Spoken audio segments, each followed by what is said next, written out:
Hello भाई, कैसे हो? आज हम स्टार्ट करेंगे एक्सरसाइज 1.2 क्लास 10 का मैथ्स का। इसका जो क्वेश्चन नंबर 1 है, ये क्या कहता है? Proof that root 5 is irrational. ठीक है, ये हमें प्रूफ करना है कि इरेशनल है ये। तो अब ये प्रूफ करने के लिए हमें क्या करना पड़ता है? पहले इसमें देखो, हम मान लेते हैं कि ये इसका उल्टा है, रैशनल है ये। Let root 5 is a rational number.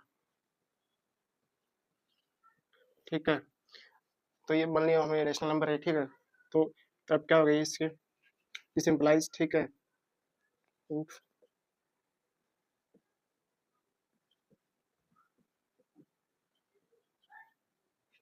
Can be express in P बटे क्यू फॉर्म।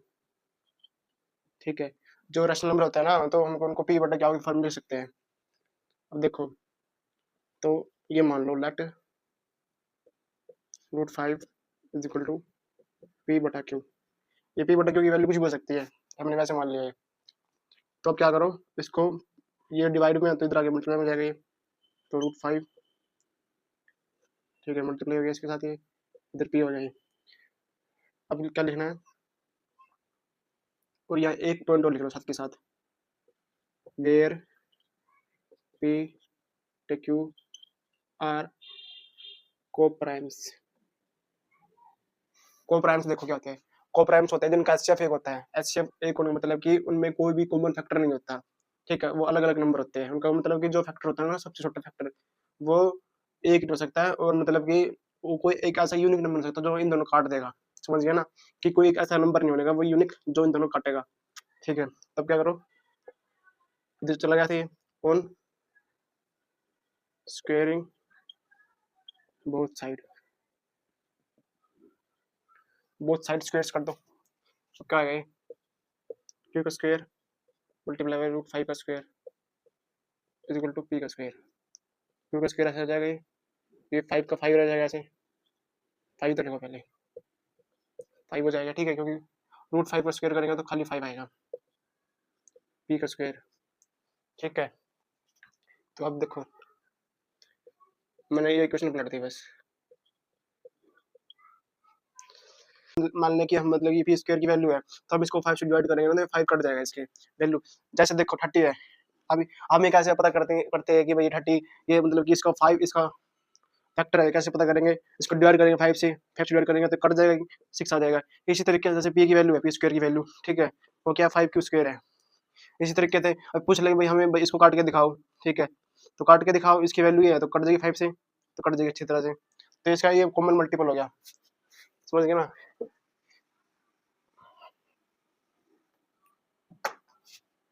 दिस शोज, इधर लिख देते हैं इसको, इधर लिख देते हैं साइड में,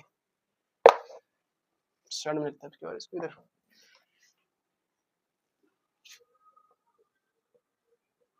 दिस शोज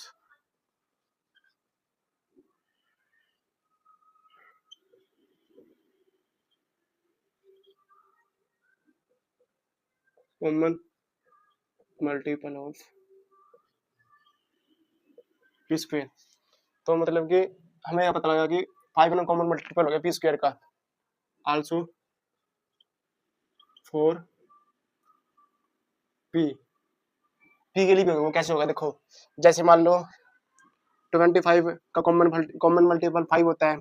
ठीक है, तो 5 से डिवाइड होता है ये, तो इसका जो इसका खाली पी होएगा। पी मतलब कि जैसे इसका रूट कर देंगे तो खाली ये पी 5 होता है ना ये, तो 5 का भी कॉमन मल्टीपल होएगा ये, तो ये डिवाइड हो जाएगा इससे। जैसे मान लो ये पी स्क्वायर है, ये खाली पी है। समझ गया ना? तो इसका मल्टीपल ही होता है कॉमन मल्टीपल, तो इसका मल्टीपल भी यही होगा। ये फॉर्म नंबर 2 है आपके कुछ बुक में, उसके अकॉर्डिंग है ये।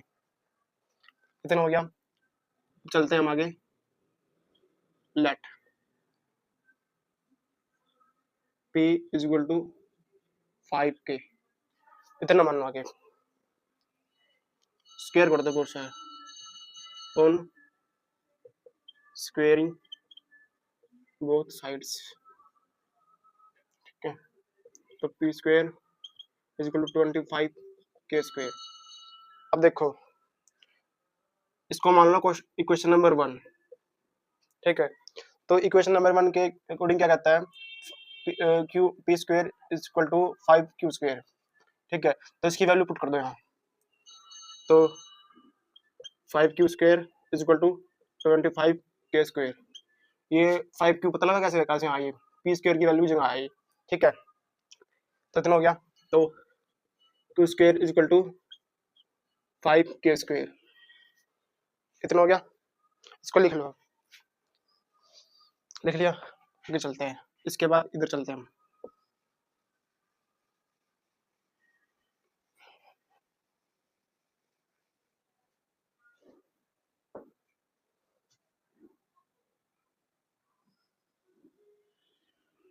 दिस सोल्व्स इक्वेशन 2 हो गई थी, इक्वेशन 2 पहली वन तो वो थी, दूसरी ये, ठीक है, this solves 5 is a common multiple of, ठीक है, q², also for q, ठीक है, q² के भी होगा, q के लिए भी होगा, but this is opposite to our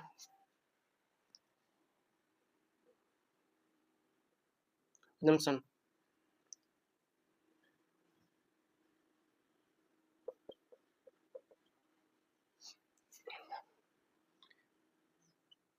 so this is a contradiction, ठीक है, कॉन्ट्रडिक्शन हो गया ये, कि मतलब कि हमने मानना था कि जो p और q उनको कोई कॉमन मल्टीपल नहीं है, ठीक है, कोप्राइम्स है कि उनको कोई कॉमन मल्टीपल नहीं होने का, ठीक है, पर हमें कॉमन मल्टीपल क्या मिल गया, 5 मिल गया, p का भी मिल गया और q का मिल गया, 5 मिल गया हमें, ठीक है, तो ये उल्टा हो गया हमारा, तो सो √5 is a irrational number,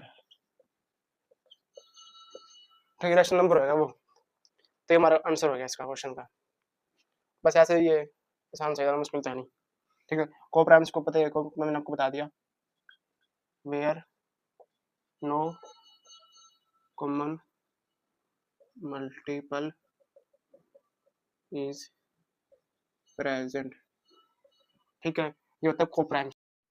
अब देखते हैं question number 2, proof that 3 + 2√5 is irrational number, इसको उल्टा मान लो, लेट 3 + 2√5 is रैशनल नंबर, ठीक है, रैशनल नंबर है तो फिर ये p/q की फॉर्म में लिख सकते हैं इसको, क्योंकि रैशनल नंबर की डेफिनेशन होती है, ठीक है, so it can be expressed in p/q form, ठीक है, तो क्या होगा, ठीक है, कितना हो गया, इसका कर दो p/q, where p and q are integers and co-primes, तो इंटीजर्स है वे और को-प्राइम्स है, तो अब चलते हैं वहाँ क्या करना है, ये 3 है तो इधर आगे प्लस में, इधर आगे माइनस में जाएगा, 2 + √5, 2 + √5 p/q - 3, तो ये अब p/3q q is equal to 2√5, इसके बाद देखो क्या आएगा, इसके बाद होगा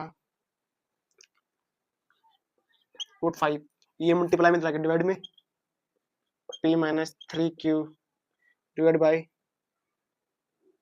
2q, तो अब इससे हमें क्या पता लग रहा है, इससे हमें पता लग रहा है ना, जो √5 है ना, उसको हमने p/q की फॉर्म में लिख दिया, ठीक है। तो ये बट तो इससे क्या दिखा कि मैंने दिखाई इरेशनल नंबर हो गया, ठीक है। बट √5 इज ए इरेशनल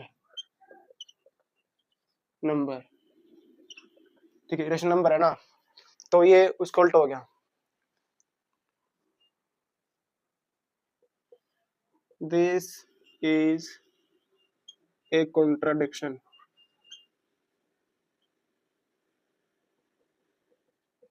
ठीक है, कॉन्ट्राडिक्शन हो गया, मतलब कि जो हमने माना था उसका उल्टा हो गया है।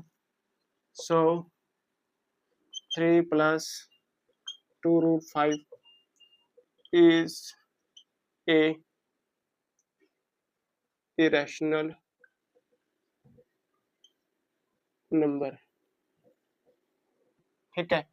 रेशनल नंबर पता लगे कैसे हो गया, ये वही है, मतलब कि अब इस पॉइंट पे आ गया ना, ये p बाई क्यू के फॉर्म में हो गया √5, जो कि इरेशनल नंबर है और वो इरेशनल नंबर शो कर रहा है, तो हमारा मानना गलत हो गया, तो ये हमारा आंसर आ गया इरेशनल है। अब चलते हैं हम क्वेश्चन नंबर 3 की तरफ।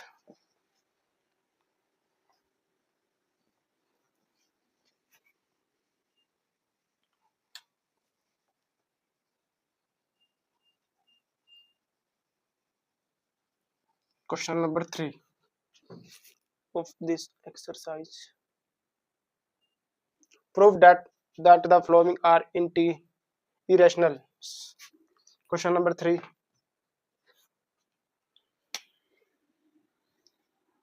question number 3,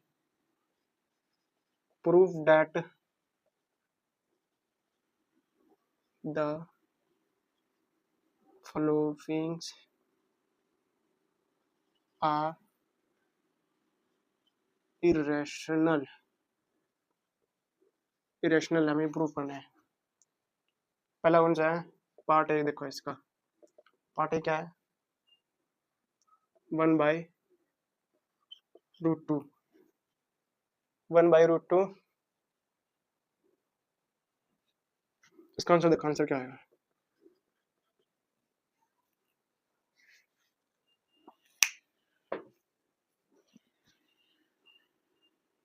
let 1/√2 is a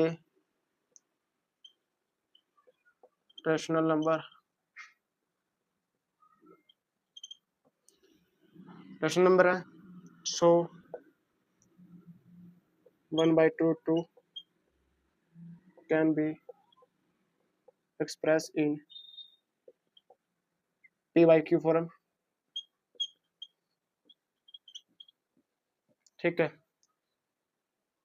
तो 1/√2 is equal to p by q,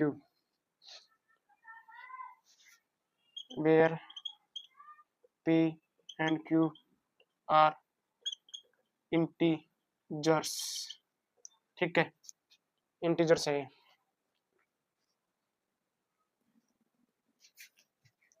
अब हमें क्या करना है, ऑन रेसिप्रोकल बोथ साइड, हमने बोथ साइड को उल्टा कर दिया, रेसिप्रोकल कर दिया, तो क्या हो जाएगा, 2 is equal to q by p, ठीक है। तो ये भी पहले वाले क्वेश्चन की तरह हो गया, क्वेश्चन नंबर 2 की तरह, ठीक है। तो √2 is equal to q by p के फॉर्म में हो गई। जैसे मान लो मतलब कि कोई 3/2 है ना, तो ये एक रैशनल, इसको रैशनल नंबर बोल सकते हैं हम, ठीक है। और इसका जब हम 2/3 करेंगे ना, तो ये भी रैशनल नंबर होता है। तो ये भी फिर हम इससे क्या दिख रहा है कि ये this shows √2 is a rational number, ठीक है। बट हम क्या जानते हैं, but we know √2 is a irrational number,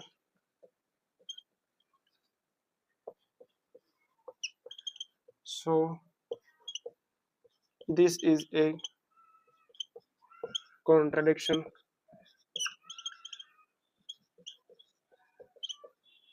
contradiction हो गया, ठीक है। hence 1 by root 2 is a irrational number. ठीक है, ये ऐसे हो जाएगा क्वेश्चन, आसान था ये भी, तो इरेशनल नंबर आ जाएगा ऐसे। अब चलते हैं हम क्वेश्चन नंबर इसके सेकंड पार्ट में।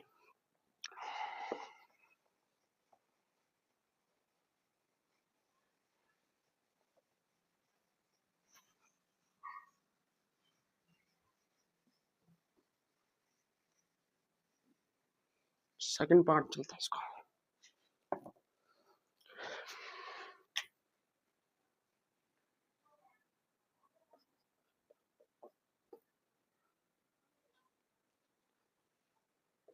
सेवन रूट फाइव, तो 7√5 को हमें शो करना कि ये रैशनल नंबर है या फिर इरेशनल नंबर है। आसान से सारे क्वेश्चन। मिस्टर देखो, let 7√5 is a rational number, खाली रैशनल नंबर, क्योंकि रैशनल नंबर प्रूव करना है ना, रैशनल नंबर है, ठीक है। Show it can be express in P by Q form, so it can be expressed in p by q form, ठीक है। तो इसलिए क्या होता है 7√5 is equal to p by q form, ठीक है। p by q where 7 where p and q are integers है, ठीक है। तब देखो ये 7 मल्टीप्लाई में है, इधर का डिवाइड में जाएगा, √5 is equal to p by Q 7, ठीक है। तो √5 को किस में एक्सप्रेस हो गया, ये हो गया p बाई क्यू के फॉर्म में, क्योंकि ये इंटीजर है तो इंटीजर है, क्योंकि जो कोई दो इंटीजर होता है ना, जैसे ऊपर इंटीजर नीचे इंटीजर, तो उसका आंसर हमेशा रैशनल आएगा, इरेशनल नहीं आने का, ठीक है। तो ये रैशनल, ये हमारा रैशनल शो कर रहा है, this shows √5 is rational number, but we know, हम क्या जानते हैं, √5 is a irrational number, ठीक है। इतना हो गया। This is a contradiction, this is a contradiction, so 7√5 is a irrational number।